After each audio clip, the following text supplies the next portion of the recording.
Snapshot 9 for Minecraft 26.3 arrived a bit unexpectedly on a Monday with distance settings for realms, Enderman changes, and another round of bug fixes.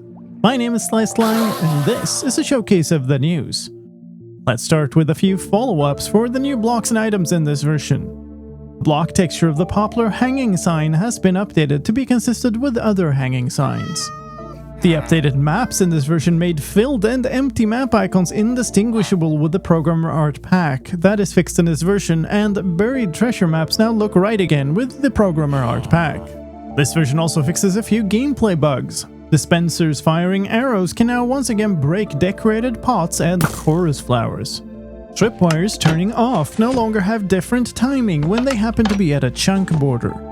And the brewing stand slots can now once again accept glass bottles and lingering potions.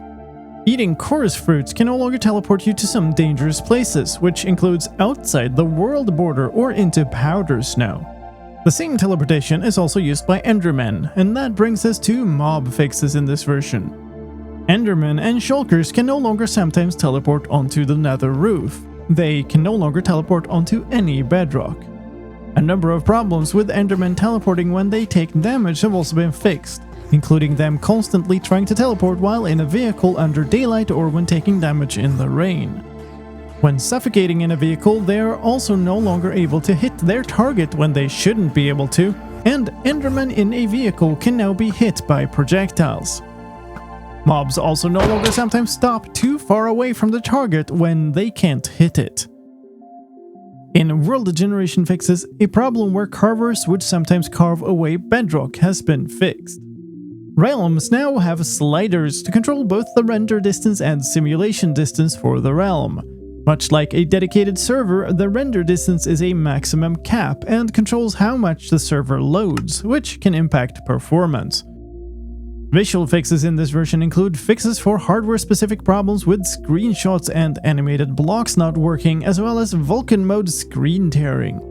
Some dropped items now spin properly centered, including shelves and shelf mushrooms. Shelf mushrooms are now also held properly by foxes. Turning your head in a boat or minecart is now smooth once again, as is the head rotations of mobs when turning their heads vertically. And items are now held right again if your main hand is set to left. The animation of the Totem of Undying no longer pauses on the death screen. More options follow-ups in this version. Lots of keys now have proper descriptions in the keybinds menu. There's a new option for macOS called right-click emulation, which controls whether holding control and clicking should be treated as a right-click. The default is off. The exclusive full screen mode option now has a tooltip that explains that changing it does nothing unless you also turn on exclusive full screen. A user interface fix in this version. Some cases where the taskbar icon showed the Java icon instead of the game icon have been fixed.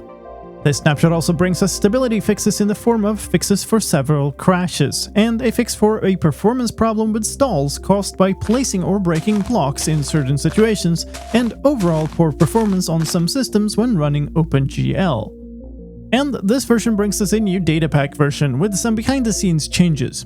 If you're also interested in those, check out my Pack News channel for a separate video over there. But that's all for this video. Thanks for watching.